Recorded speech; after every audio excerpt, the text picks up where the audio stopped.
Baik, Bapak Ibu yang saya hormati, kita lanjutkan. Masih kurang tiga ya. Kurang 3 orang, Pak. Oke, dipersilakan kepada Bapak Ibu selama Zoom boleh membawa air minum ya. Jangan sampai Bapak Ibu dehidrasi. Boleh bawa air minum, kopi, teh, air putih, atau minuman-minuman yang menyehatkan ya. Ya. Baik Bapak Ibu yang saya hormati, kita akan memulai pembelajaran hari ini. Sebelum kita masuk, saya ingin tanya Bapak Ibu, bagaimana Bapak Ibu ketika mendapatkan SK CPNS dulu pada tanggal 17 Juni? Perasaan Bapak Ibu. Silahkan berbagi. Izin menjawab, Pak. Ya, Kalau dari saya waktu menerima SKCPNS, eh, bersyukur karena memang ternyata perjuangan yang saya perjuangkan selama ini terwujud, dikabulkan oleh Allah Subhanahu Wa Taala. Bersyukur, bangga, dan yang pasti harus semangat, harus menjaga integritas, disiplin eh, diri untuk terus mengabdi sebagai ASN dan melayani masyarakat. Karena itu yang sudah saya eh, inginkan, saya mimpikan, saya cita-citakan. Terima oke. kasih, Pak. Pak Adi, berapa kali ikut seleksi Pak? Sudah 3 kali, Pak. 3 kali. Dan Tiga ini yang kali. terakhir ya. Ini yang terakhir. Terakhir, Alhamdulillah. Silakan Bapak Ibu yang lain berbagi. Terima kasih Bapak Subkan. Izin Ya, menjawab Pak, untuk saya sendiri perasaan setelah menerima SK CPNS Pak di Semarang kemarin, yang pertama yang tentunya sudah ketiga kali juga Pak, jadi sangat bersyukur sekali akhirnya qadarullah atas izin Allah juga, selain ikhtiar juga mungkin keberuntungan juga bisa menjadi bagian dari ASN di Kementerian Agama. Kemudian yang kedua tentu tanggung jawab baru Pak, harus menjadi ASN yang berakhlak, kemudian juga bisa menjunjung tinggi dan berkontribusi lebih ke Kementerian Agama khususnya dan juga ke negara. Mungkin itu Pak. baik. Yang lain silakan berbagi.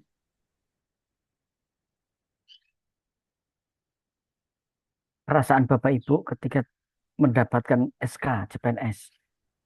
Izin menjawab Bapak. Ya, Ya, perasaan saya ketika mendapatkan SKCPNS yang pertama tentu saja bersyukur, senang pasti Pak.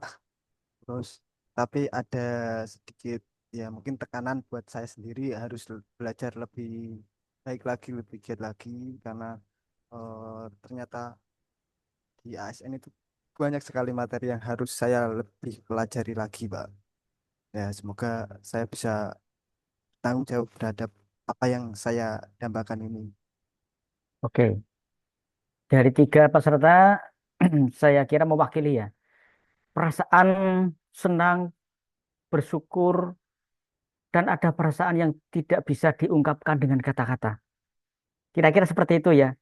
Kata-kata tidak akan cukup mewakili perasaan kita. Cie, gitu ya. Ya, tidak akan cukup.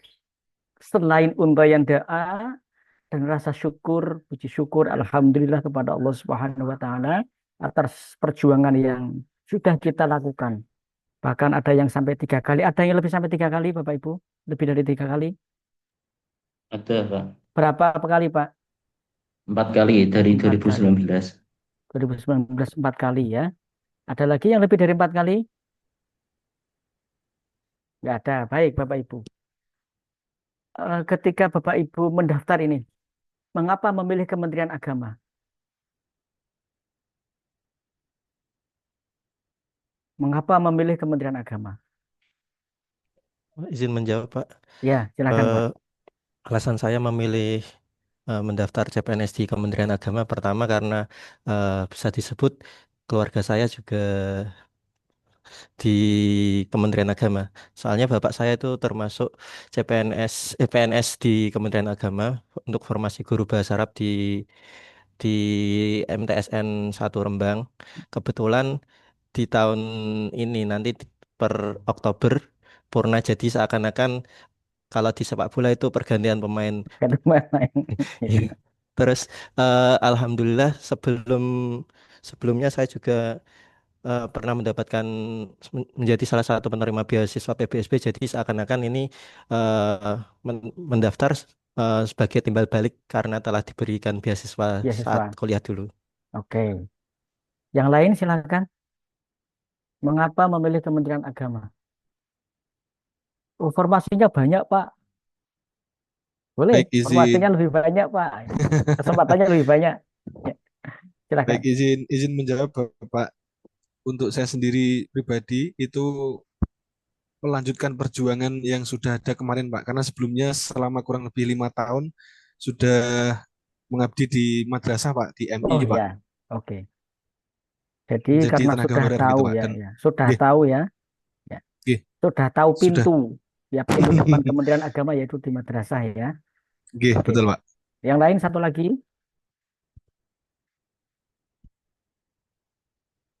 Oke, jujur ya Pak, jujur untuk ya, ikut Kemenak, melihat formasi penghulu tahun ini begitu banyak, banyak, ya, langsung wah ini mungkin kesempatannya tahun ini. ya. Oke, Bapak Ibu. Ini artinya Bapak Ibu pandai membaca peluang ya, pandai membaca peluang. Baik Bapak Ibu, apapun alasan Bapak Ibu, tetapi sekarang Bapak Ibu sudah menjadi bagian di Kementerian Agama. Kementerian yang orang melihat itu kementerian suci, seperti selembar kain putih, seperti selembar kain kertas warna putih, yang jika sedikit saja kita salah langkah, seakan-akan kain putih itu kotor semuanya, seakan-akan kertas putih itu kotor semuanya. Oleh karena itu, Bapak Ibu, sejak awal, mari kita tanamkan internalisasi pada diri kita bahwa kita sesungguhnya menjadi orang yang akan menjaga kain putih itu, menjaga kertas putih itu jangan sampai ternodai. Kalau ada noda, kita bukan ikut memperparah noda itu, tetapi menjadi orang yang membersihkan, ya, membersihkan noda putih, noda yang ada di kain putih dan kertas putih itu. Mari kita tanamkan itu, Bapak Ibu. Bagaimana cara menanamkannya?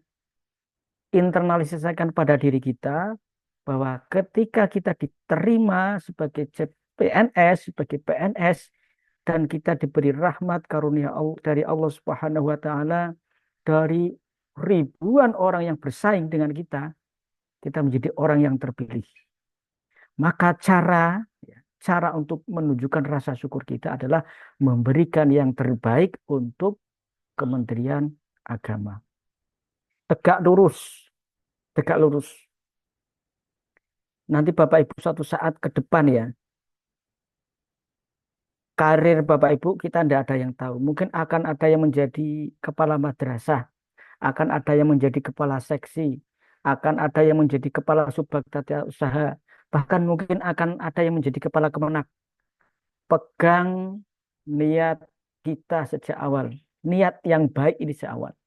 Akan banyak godaan yang akan Bapak Ibu hadapi, baik godaan jabatan, godaan koin, ya, paham kan maksud saya? Dan godaan-godaan yang sifatnya sangat duniawi dan dibutuhkan orang, dibutuhkan manusia. Dan godaan itu pasti tidak sesuai dengan aturan.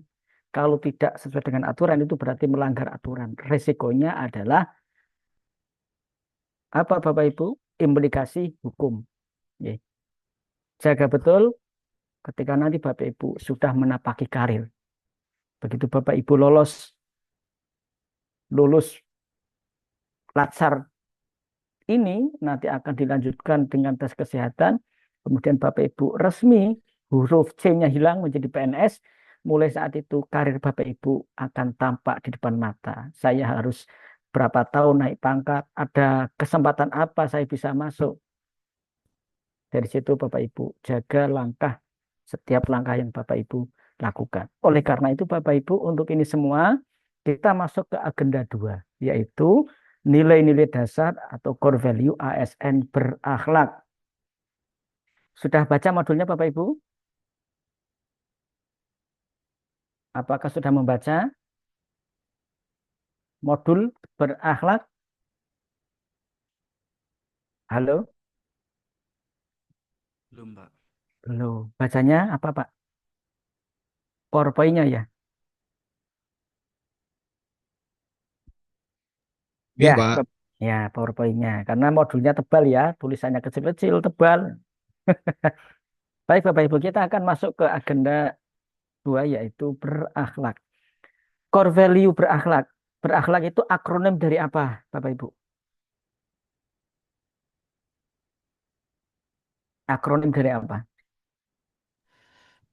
Izin menjawab, Bernya, silakan. berorientasi pelayanan, Terus, akuntabel, ya, kompeten, kompeten, harmonis, ya, loyal, ya, adaptif, ya. kolaboratif. Baik, yang lain ini kok, yang lain kok pada diam kenapa ya? Lagi lamaran ya? Orang lamaran itu kan diam. Harusnya sudah hafal ya, sudah hafal harusnya Bapak Ibu. Berakhlak itu ya. Karena ini yang nanti harus Bapak Ibu implementasikan dalam rancangan aktualisasi. Dan harus dihabituasikan. Saya mengatakan harus karena kaitannya dengan tadi. Dengan wujud kita bersyukur. Yaitu menerapkan berakhlak. Berorientasi pelayanan, akuntabel, kompeten, harmonis, loyal, adaptif, dan kolaboratif. Bapak Ibu yang saya hormati, mengapa perlu ada core value? Perlu ada nilai dasar.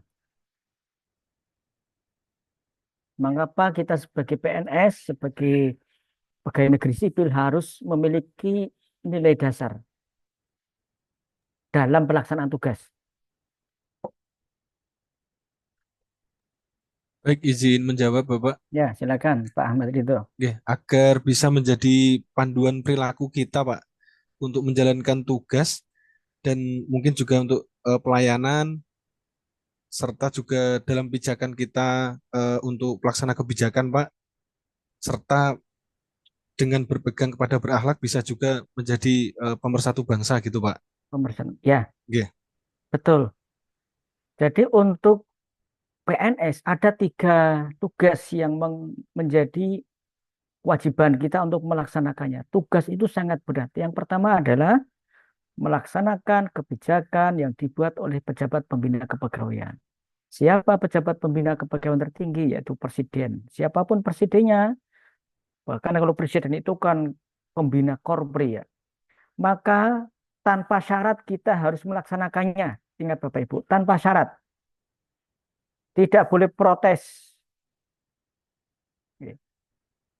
Karena kita sebagai PNS itu bekerja dilandasi, diperintah oleh regulasi.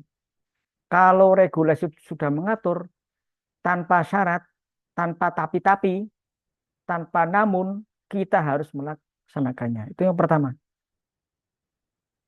Kebijakan yang dibuat oleh pejabat pembina kepegawaian yaitu tertinggi presiden, kemudian ada menteri, kemudian ada regulasi-regulasi yang mengatur kita. Yang kedua adalah pelayan publik, memberi layanan kepada masyarakat. Kemudian yang ketiga, perekat dan pemersatu bangsa. Jadi Bapak Ibu, mengapa kita perlu ada nilai dasar yang harus kita terapkan? Sebab kita ini Bapak Ibu, gaji yang kita terima, penghasilan yang kita terima, itu berasal dari APBN. APBN di dalam keuangan negara disebut atau dikenal juga dengan anggaran sektor publik. Oleh karena dikenal dengan anggaran sektor publik, maka setiap pengeluaran Rp1 pun dari APBN harus sebesar-besarnya ditujukan untuk pelayanan publik.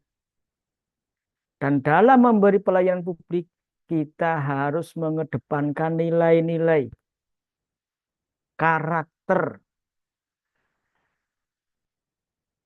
Nilai-nilai karakter supaya pada akhirnya publik atau masyarakat menjadi puas dengan layanan kita. Jangan sampai dalam memberikan layanan kepada masyarakat itu asal-asalan. Apalagi sampai merepotkan masyarakat. Mau legalisir saja harus datang lebih dari 3 kali. Datang pertama setor fotokopi, besok datang lagi ya, Pak. Besok datang lagi. Pak kepalanya enggak ada, besok lagi. Coba mau legalisir harus sampai datang lebih dari 2 kali. Itu namanya kebangetan, membuat nunggu, minta surat keterangan harus nunggu berjam-jam. Itu namanya kebangetan. Kebangetannya apa? Sampean kerja kuwi saka pajakku, kudune sampean memberikan layanan terbaik.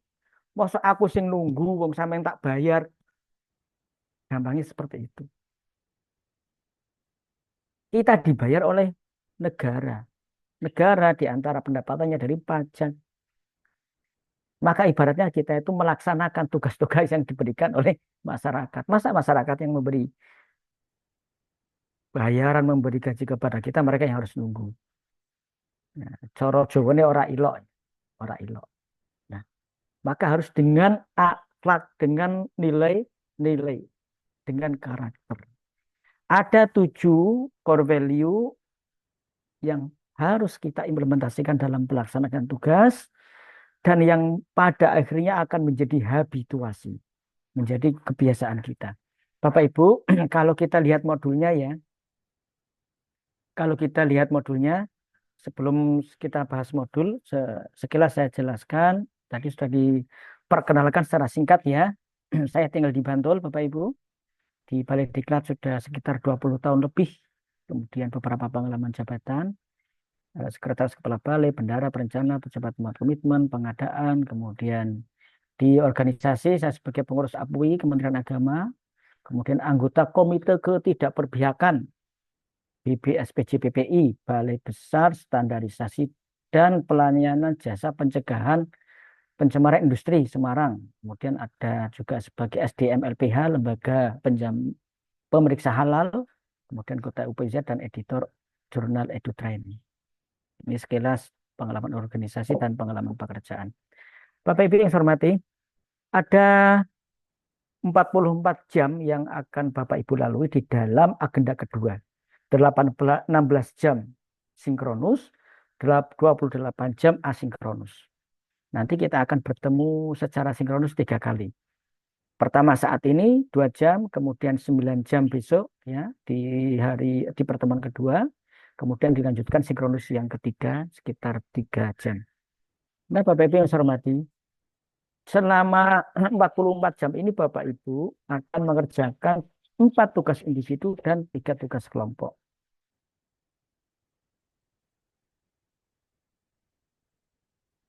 Di dalam agenda 2 ini Bapak Ibu, ada kompetensi pembentukan karakter. Yang pertama, secara umum ya terkait dengan latsar CPNS berdasarkan Perkala nomor 1 tahun 2021. Apa yang dibangun di dalam latsar CPNS ini, ada yang pertama yaitu menunjukkan sikap dan perilaku bela negara. Bapak Ibu ini sudah mendapatkan di agenda 1. Kemudian mengaktualisasikan nilai-nilai dasar PNS dalam pelaksanaan tugas jabatannya. Ini yang akan sekarang kita bahas Bapak Ibu. Kemudian mengaktualisasikan kedudukan dan peran PNS. Nanti Bapak Ibu akan dapatkan di agenda 3. Kemudian menunjukkan penguasaan kompetensi teknis yang dibutuhkan sesuai dengan bidang tugasnya. Nah, keterkaitan antara agenda 1, agenda 2, dan agenda 3 bisa saya jelaskan sebagai berikut Bapak Ibu. Yang pertama di agenda 1 nih, Bapak Ibu kemarin mendapatkan wawasan kebangsaan dan nilai bela negara. Wawasan kebangsaan dan nilai bela negara ini penting bagi PNS karena PNS ini adalah pegawai negeri, pegawai negara yang melaksanakan kebijakan pemerintah.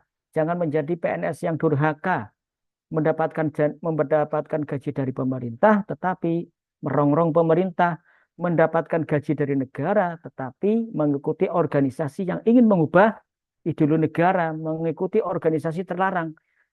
Itu namanya PNS yang durhaka. Kita dikasih gaji tiap bulan, tetapi melakukan tindakan sebaliknya itu namanya kan, kalau itu kan namanya kan durhaka ya kan. Jangan sampai seperti itu. Maka diberi wawasan kebangsaan. Kita itu bangsa yang sangat heterogen, sangat multikultural, sangat multikultural. Maka karena kita merupakan bagian dari negara, kita harus turut menjaga stabilitas, menjaga persatuan dan kesatuan bangsa. Dan kita harus siap untuk melakukan pembelaan terhadap negara kita. Harus siap. Itu yang pertama. Kemudian di agenda satu juga Bapak Ibu diajari, diantar untuk berlatih secara kritis menganalisis isu-isu kontemporer. Isu-isu kontemporer. Nah, di dalam latsar ini, prioritas analisis isu kontemporer adalah terkait dengan tugas jabatan Bapak Ibu. Tugas jabatan Bapak Ibu. Sebagai guru, sebagai calon dosen, sebagai penghulu, penyuluh, jabatan fungsional umum, dan sebagainya. Menganalisis. Lalu kalau akan diperluas, maka dibatasi hanya pada tugas dan fungsi satuan kerja di mana Bapak Ibu bekerja, ditugaskan.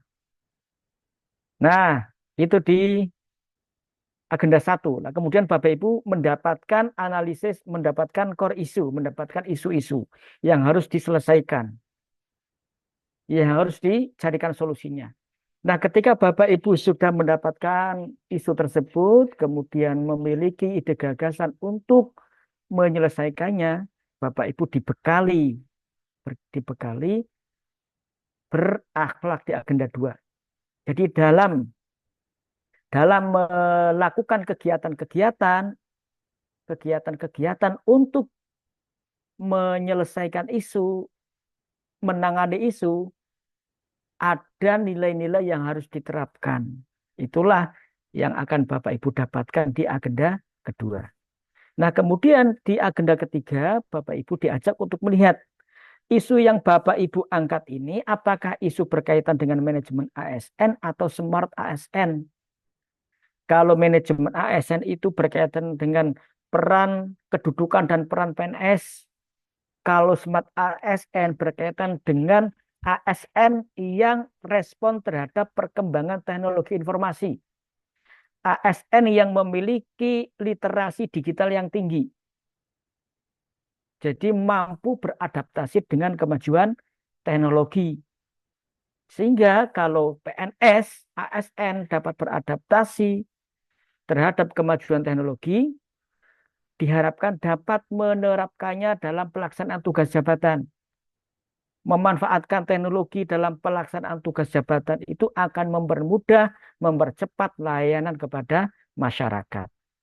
Itu akan Bapak Ibu dapatkan di agenda yang ketiga. Nah, setelah mendapatkan agenda 1, agenda 2, agenda 3, lalu Bapak Ibu di agenda habituasi melaksanakan kegiatan-kegiatan yang sudah dirancang di dalam rancangan aktualisasi. Jadi ketika melaksanakan rancangan aktualisasi, sekaligus Bapak Ibu menerapkan nilai berakhlak. Jika dalam waktu 30 hari Bapak Ibu mampu menunjukkan PNS yang berakhlak, diharapkan menjadi habituasi. Dan tidak hanya selesai dalam 30 hari, namun akan menjadi habituasi seterusnya selamanya selama menjadi PNS. Itulah harapannya. Maka akan terjadi apa Bapak Ibu? Terjadi pembentukan ASN yang profesional. Pembentukan ASN yang profesional. Nah, itu keterkaitan antara agenda 1, agenda 2, dan agenda 3. Nah, sekarang kita akan masuk ke berakhlak. Bapak Ibu sudah membaca PowerPoint ya, PowerPoint berakhlak. PowerPoint yang pertama atau modul yang pertama adalah tentang berorientasi layanan. Oke, apa yang Bapak Ibu dapatkan dalam modul berorientasi layanan? Silakan.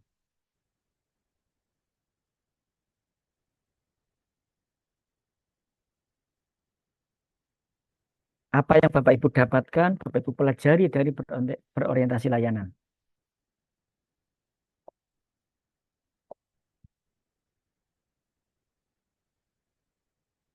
Halo?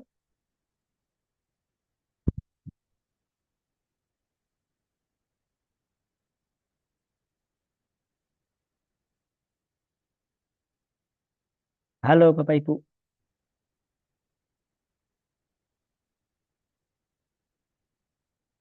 Apa yang sudah Bapak Ibu dapatkan dari modul berorientasi layanan?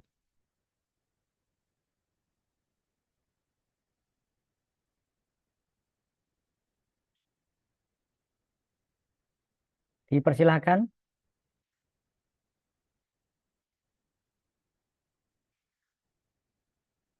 Mohon izin. Ya, silakan Pak Ahmad Al-Hidayat. Untuk yang saya pelajari, kalau yang berorientasi pelayanan itu, ASN harus secara aktif memahami dan memenuhi kebutuhan masyarakat, serta memberikan pelayanan yang prima. Oke, Artinya kita serta sebagai seorang ASN harus secara aktif memahami masyarakat, kemudian memberikan pelayanan yang prima, optimal. optimal, baik. Harus secara aktif memahami kebutuhan masyarakat. Artinya apa di sini Bapak Ibu? Menjadi ASN yang responsif. Masyarakat ASN yang responsif. Kebutuhan masyarakat modern saat ini itu berbeda, mengalami kemajuan, mengalami perubahan yang sangat signifikan. Kebutuhan masyarakat modern sekarang itu yang pertama Bapak Ibu, apa? Murah, murah. Contoh murah, contoh murah ini. Masyarakat tidak mau sedikit-sedikit fotokopi, sedikit-sedikit fotokopi. Kemudian yang kedua, murah itu jangan sampai bolak-balik menghabiskan biaya transport. Kemudian yang ketiga, yang kedua, cepat, cepat. SOP-nya harus jelas. Layanan legalisir ijazah itu berapa menit? Ditulis di madrasah di depan itu. SOP legalisir madrasah, SOP legalisasi salinan atau fotokopi akta nikah.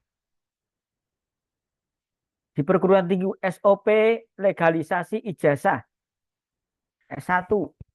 Di Kemenak SOP pendaftaran haji harus jelas, mutu bakunya harus jelas, kualitasnya harus jelas, waktunya harus jelas. Cepat. Maka kalau Bapak Ibu lihat itu di Samsat itu ada ya, namanya Samsat, ada drive thru, kemudian layanan cepat itu ya.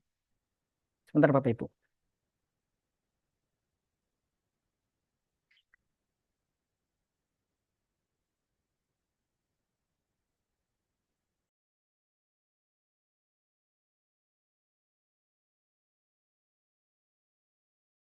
Mohon izin sebentar Bapak Ibu.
Mohon maaf Bapak Ibu.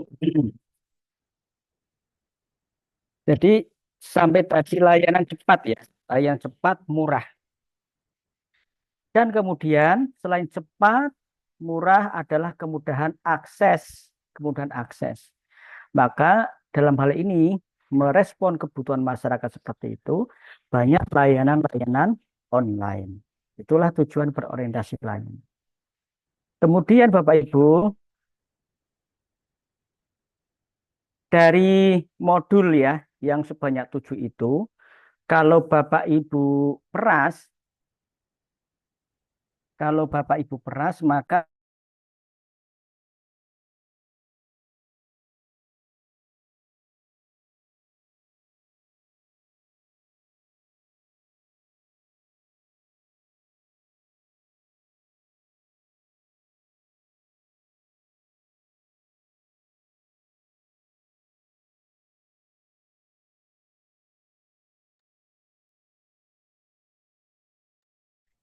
kita dapat memeras menjadi 3 komponen.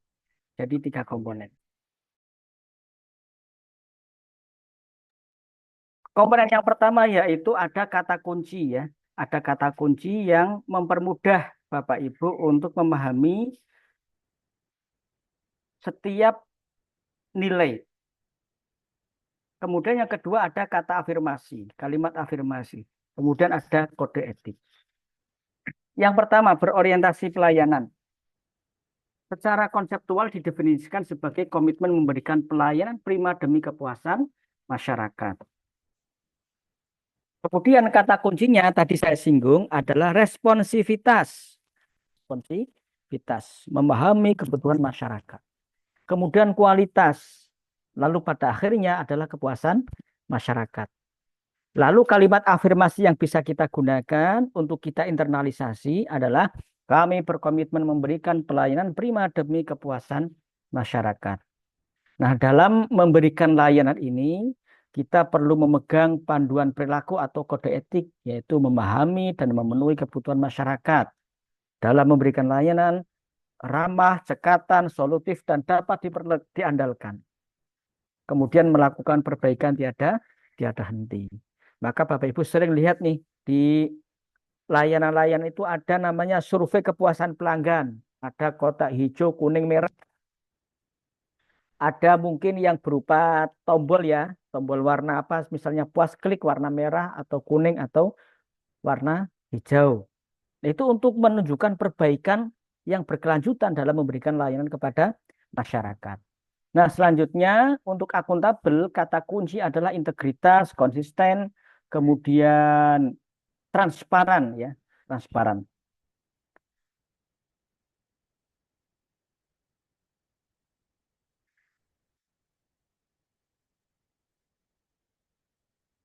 Dapat dipercaya.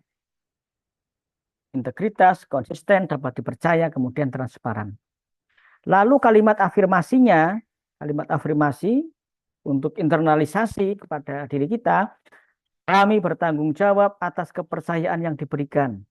Nah, adapun kode etiknya melaksanakan tugas dengan jujur, bertanggung jawab, cermat, disiplin, dan berintegritas tinggi menggunakan kekayaan dan barang milik negara secara bertanggung jawab dan efektif. Tidak asal gunakan inventaris kantor.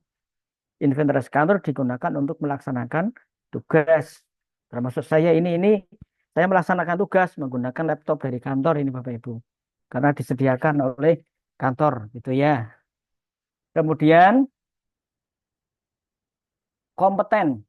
Ada kata kunci kinerja terbaik, sukses, keberhasilan, learning agility, pembelajaran yang fleksibel, yang bisa dilakukan kapan saja, di mana saja. Kemudian memiliki keahlian di bidangnya. Keahlian akan kita dapatkan jika kita mau melaksanakan.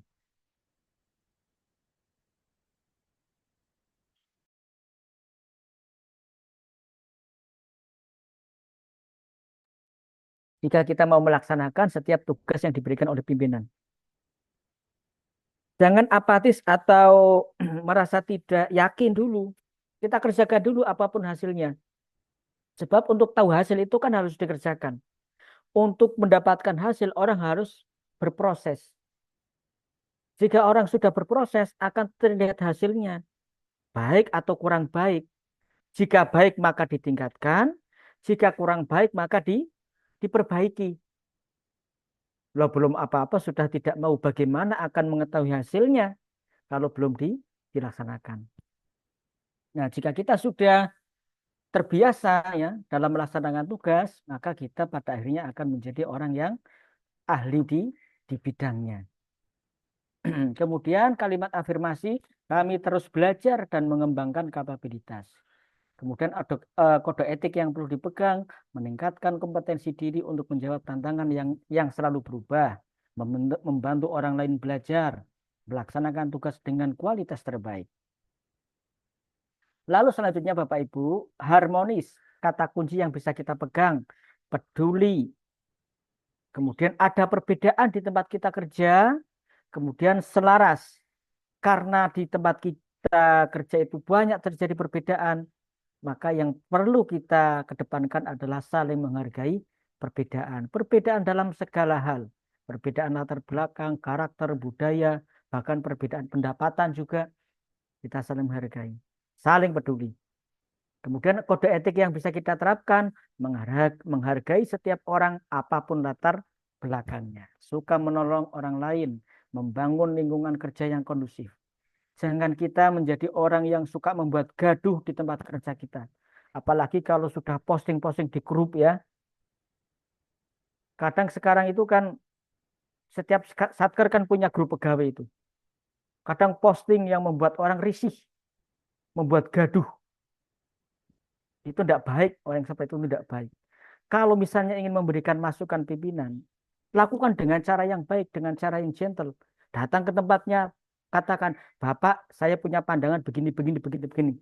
Tetapi kalau Bapak mengambil keputusan yang lain, itu karena tanggung jawab. Sebagai pimpinan, saya siap melaksanakan. Jadi kalau gentle itu datang ke kepala, ke atasan kita, sampaikan pandangan, perspektif kita. Jangan geger atau gaduh di grup. Karena bahasa tulis dengan lisan itu bisa menimbulkan kesalahpahaman. Bahasa tulis dengan lisan bisa menimbulkan kesalahpahaman.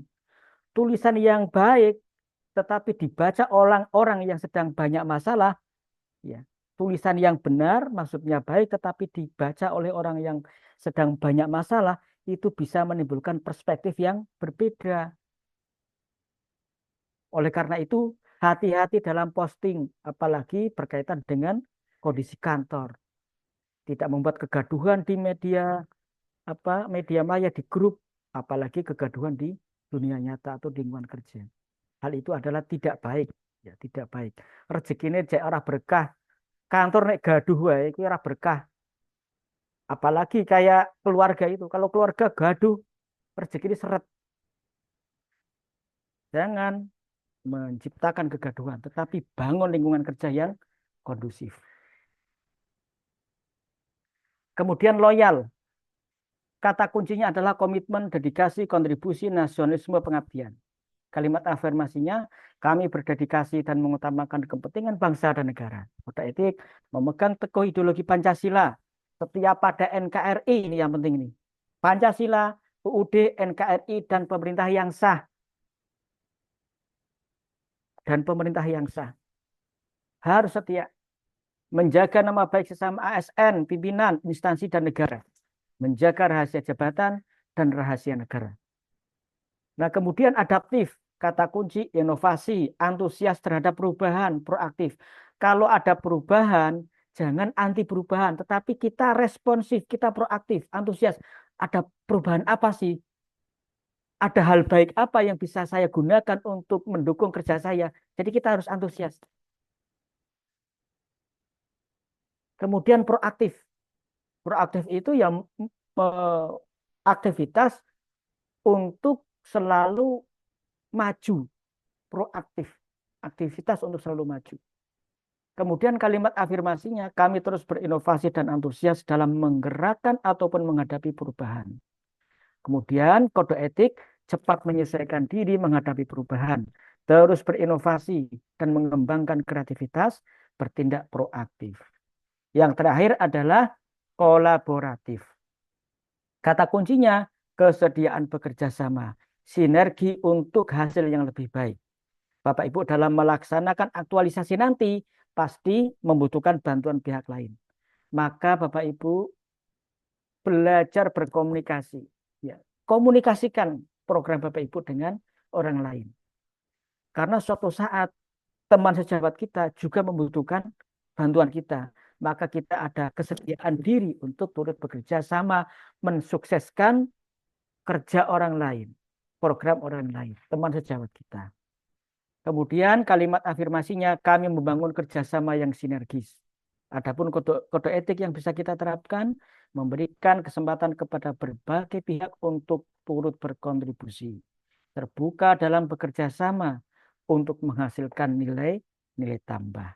Nah, inilah Bapak Ibu aspek dasar atau dimensi ya, dimensi atau komponen yang kita peras dari setiap nilai. Setiap nilai, mulai dari berorientasi layanan, akuntabel, kompeten, harmoni, loyal, adaptif, dan kolaboratif. Diperas ada 3 komponen, yaitu kata kunci, kalimat afirmasi, dan kode etik. Ketiganya ini dapat membantu kita mudah dalam memahami secara konseptual ke-7 nilai itu, berakhlak itu, sekaligus membantu kita untuk mudah menerapkannya, mengimplementasikannya. Sampai di sini ada pertanyaan Bapak Ibu? Kami persilakan. Ada pertanyaan?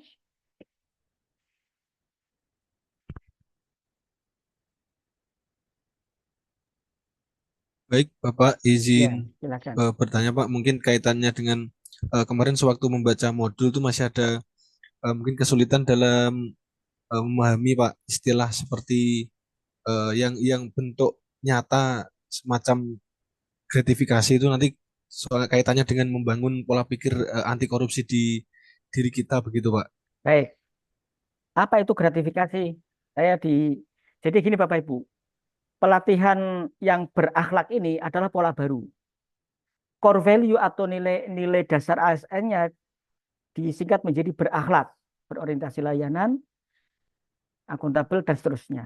Nah, sebelum pola ini, dulu core value-nya namanya aneka, anti korupsi, nasionalisme, etika publik, kemudian komitmen mutu, kemudian akuntabilitas, aneka. Dulu namanya aneka, core value-nya namanya aneka. Sekarang berakhlak, itu ya. Nah, apa itu gratifikasi Bapak Ibu?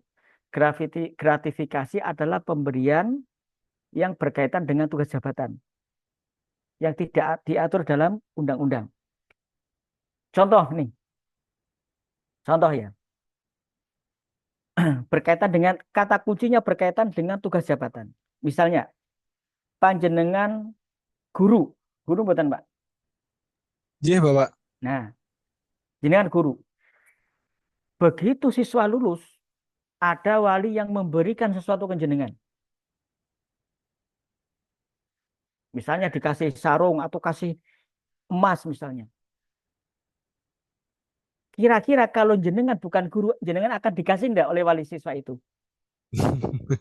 Enggak akan toh? Iya. Nah, kira-kira seperti itu. Pemberian yang berkaitan dengan tugas jabatan. Jadi Oh, kalau ngukurnya gampang, seandainya saya bukan guru, mesti saya nggak dikasih. Ya karena saya guru, sehingga saya dikasih. Saya mendidik anaknya sebagai bentuk terima kasihnya saya dikasih. Nah itu namanya gratifikasi. baik Pak. Pemberian berkaitan dengan tugas jabatan.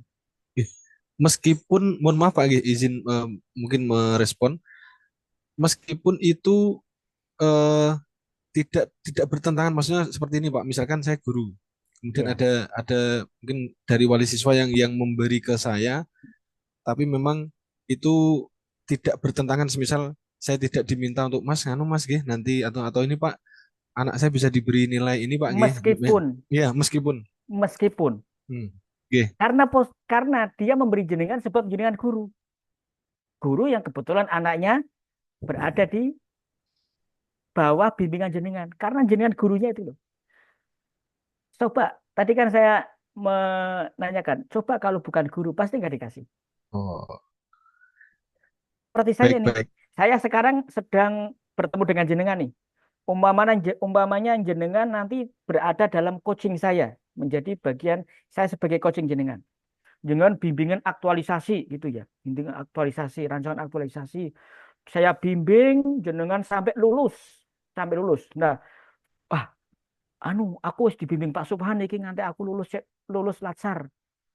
Jenengan datang ke tempat saya. Pak Subhan ini dari teman-teman jumlah 9 orang iuran membelikan jenengan sepatu. Itu sudah gratifikasi. Karena apa? Jenengan memberi saya karena posisi saya sebagai coach. Coba kalau saya bukan coach jenengan. Kira-kira jenengan ngasih enggak? Kira-kira jenengan ngasih enggak? Enggak kan? Ngukurnya begitu. Jadi ngukurnya begitu. Baik baik, Itu. siap Pak. Bisa mudah memahami ya. Siap. Berkaitan dengan tugas jabatan. Terus Nah, eh, yang saya tanyakan lanjut itu ya, ke pertanyaan tadi. Berarti bagaimana langkah kita untuk memberikan pemahaman ke masyarakat itu loh yang sering kita sulit untuk membedakan.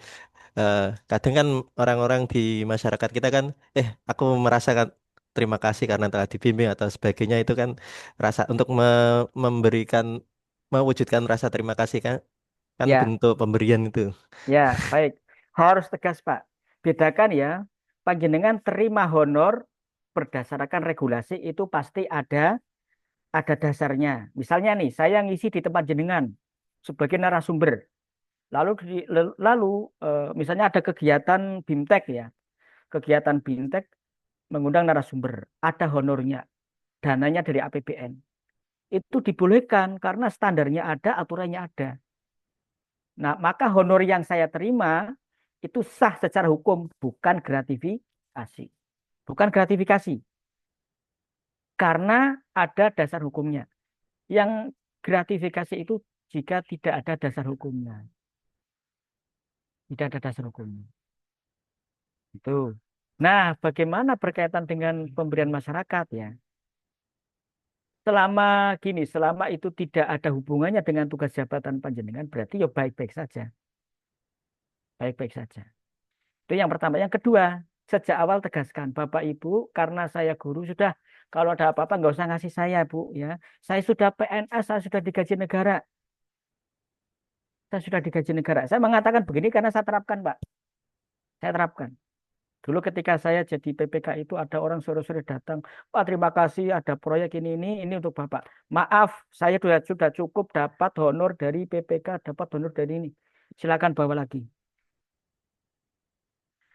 Jadi kadang orang mengatakan sebagai bentuk terima kasih.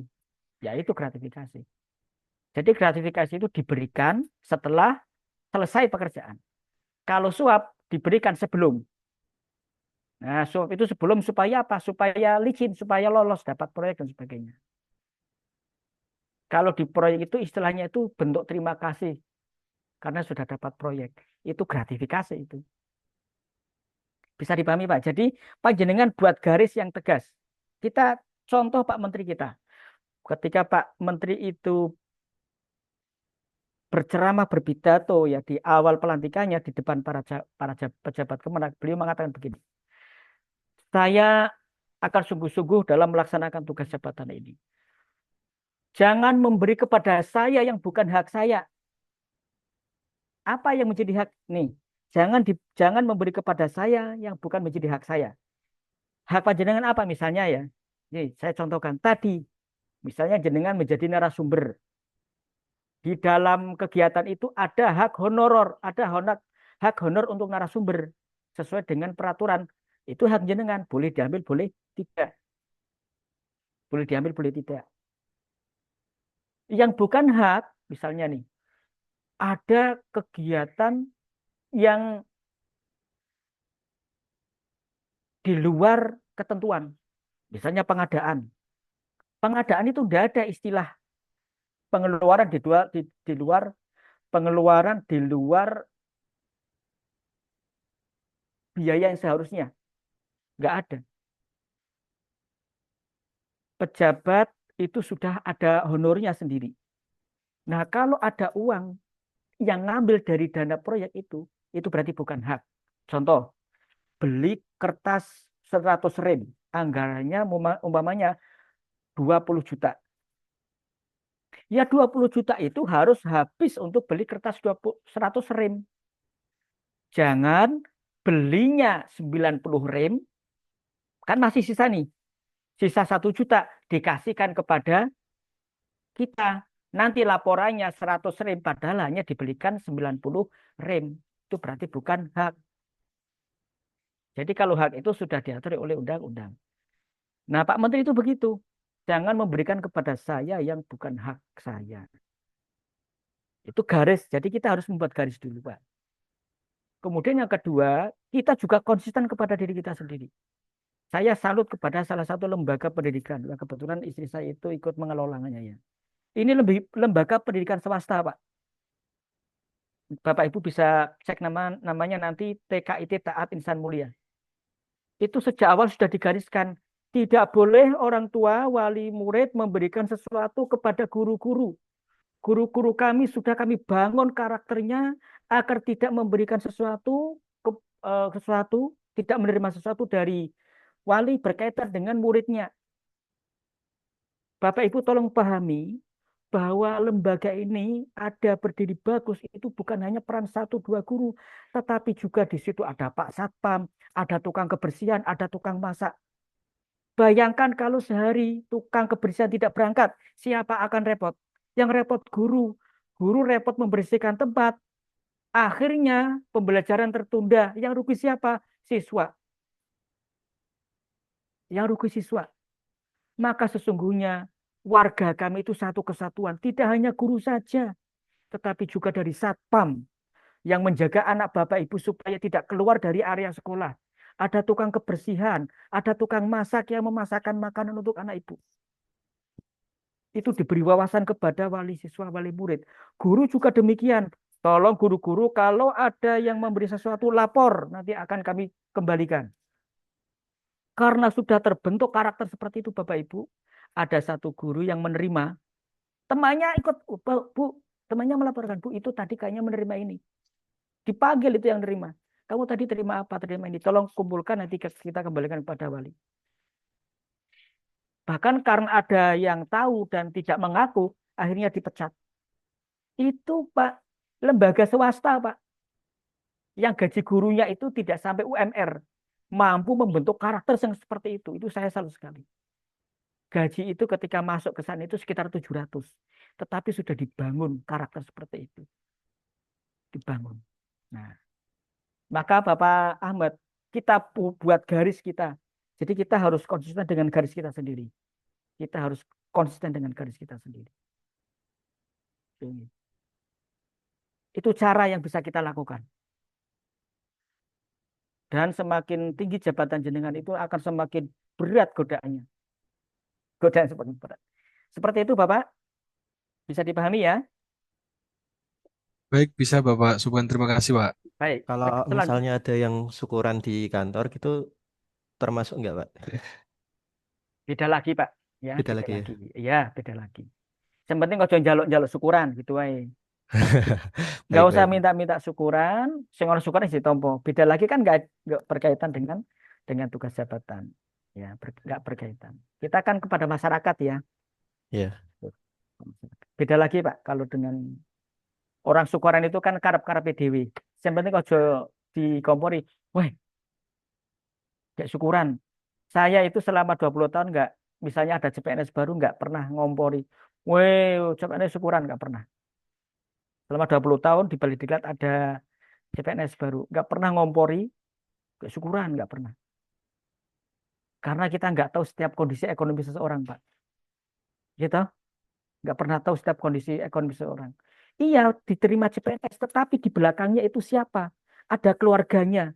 Kita nggak tahu kondisi keluarganya. Jangan-jangan keluarganya sangat kekurangan. Dia adalah satu-satunya anak yang jadi CPNS yang sangat digadang-gadang. Gajinya ditunggu oleh keluarga yang lain.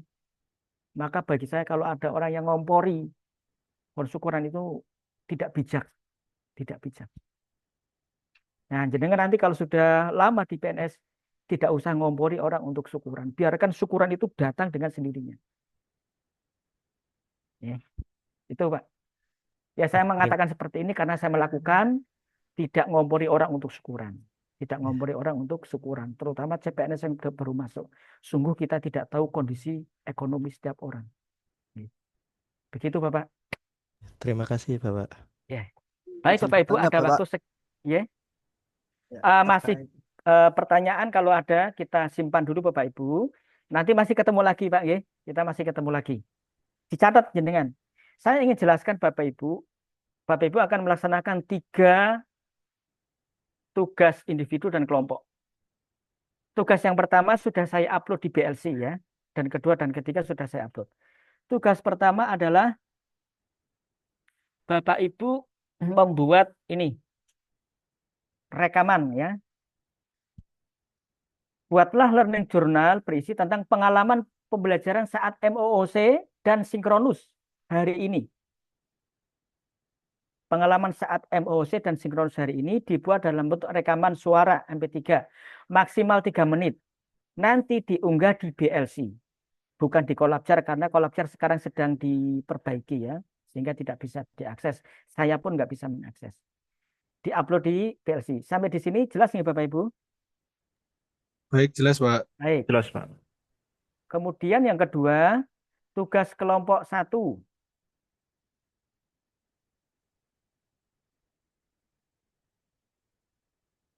Tugas kelompok 1. Buatlah sebuah video yang menampilkan profil seorang tokoh. Nah, ini video role model. Yang menurut kelompok memiliki kemampuan dan reputasi yang baik dalam mengaktualisasikan nilai-nilai berakhlak. Video maksimal 5 menit. Saran saya setiap orang, setiap anggota nanti ikut berkontribusi bersuara. Ada rekaman videonya, ada suaranya. Jadi nanti kelompok 1 ini dibagi menjadi 2 kelompok. Dibagi menjadi 2 kelompok. Video yang telah dibuat diupload ke YouTube, lalu pengumpulan tugas dengan menautkan link YouTube. Nah, nanti ditaruh di sini, Pak. Seperti ini. Hasil kerja kelompok, tautan YouTube, nama anggota. Itu, nggih. Batas akhir besok ya. Hari ini jam 23.59. Sampai di sini jelas ya, instruksinya juga sudah jelas. Nanti silakan pelajari instruksi ini Bapak Ibu ya. Izin bertanya, Pak. Iya, Untuk pengumpulan yang kelompok ini, yang tugas ini, itu semua anggota mengumpulkan atau gimana, Pak? semua anggota mengumpulkan di PLC. Ya. Jadi Nah, dibagi 2 kelompok, Pak ya? iya, nanti dibagi 2 kelompok. Mohon kepada ketua kelompok untuk membagi menjadi kelompok 1A dan 1B. Baik, Pak. Ya, 1A dan 1B. Baik, cukup ya. Sekarang tugas kelompok tugas individu yang kedua. Ini untuk hari Senin ya.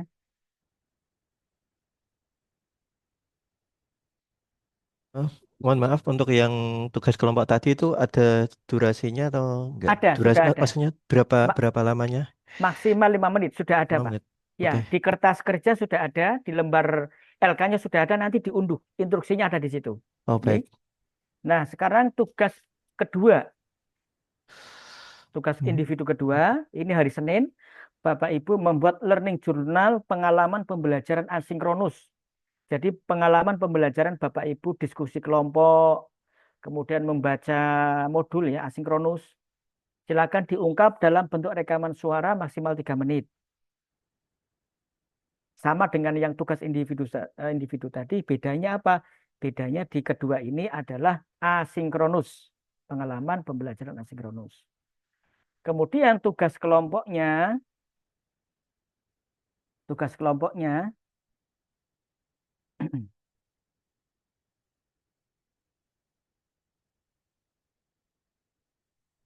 adalah Bapak Ibu melakukan benchmarking nilai berakhlak. Peserta secara berkelompok melakukan benchmarking secara online baik melalui internet, mencari website atau YouTube, telepon atau video call maupun cara lainnya. Lokusnya adalah instansi pemerintah pusat atau daerah maupun perusahaan baik BUMN maupun swasta. Misal nih, Kemenak Bantul itu WBBM. wilayah birokrasi bersih dan melayani. Wah, hebat ya, Bantul ya. Jenengan lihat nih. Lihat website Kemenakap Bantul. Objek benchmarking bisa level individu ataupun level organisasi. Kemudian laporan hasil benchmarking berisi penjelasan tentang profil atau lokus objek, nilai-nilai berakhlak yang diterapkan, hikmah atau pembelajaran atau kesimpulan yang diperoleh. Laporan dibuat dalam bentuk tulisan paling banyak 3 lembar kertas A4 Arial 11 spasi 1,5. Batas akhir hari kedua atau hari Senin ya, jam 23.59. Cukup jelas ya Bapak Ibu instruksinya ya. Oke, kita lanjut ke tugas individu yang ketiga.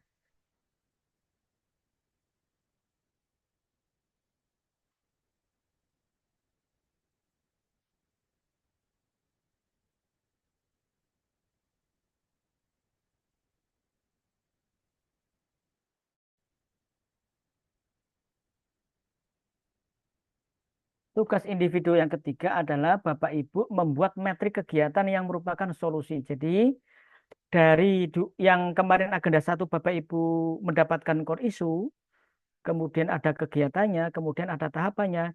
Bapak Ibu menuliskan pemaknaan keterkaitan nilai berakhlak. Nah, saya contohkan begini Bapak Ibu. Jadi pemaknaan itu tidak cukup mengatakan begini, saya akan berkomitmen pelayanan dalam membuat bla bla bla, dalam bla bla bla enggak. Tapi tunjukkan indikatornya. Contoh, contoh. Tadi di antara kata kunci berakhlak adalah berkualitas, ya kan? Saya contohkan. Dalam membuat modul ajar akan disesuaikan dengan standar atau regulasi yang berlaku. Standar modul ajar ini bagi guru ya.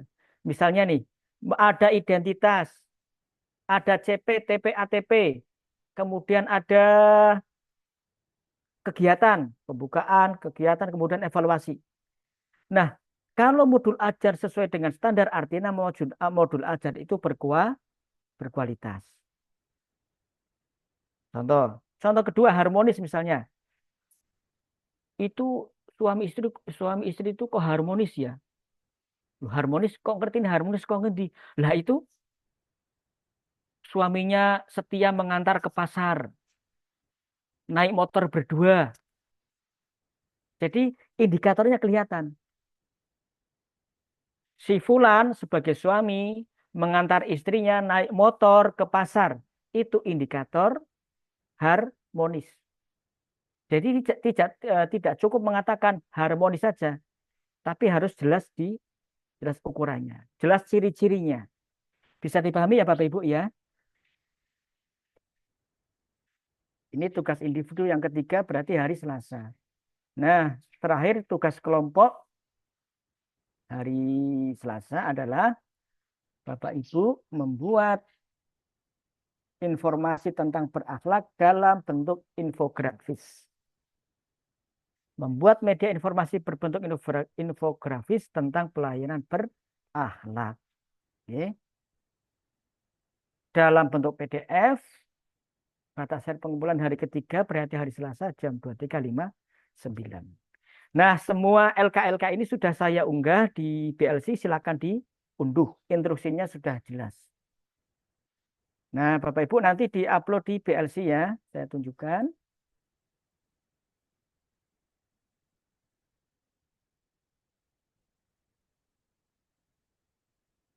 Hari berarti sekarang hari apa ini? Hari Jumat. Nah, yang hari Jumat diunggah ke sini. Tugas individu kelompok 1, tugas individu 1 kelompok 1, kemudian tugas kelompok 1 kelompok 1. Ini hari Jumat. Hari Senin, tugas individu 2 kelompok 1, tugas kelompok 2 kelompok 1. Nih. Kemudian hari Selasa, tugas individu 3 kelompok 1, tugas kelompok 3 kelompok 1. Sudah ada di BRC, silakan diunggah di sini.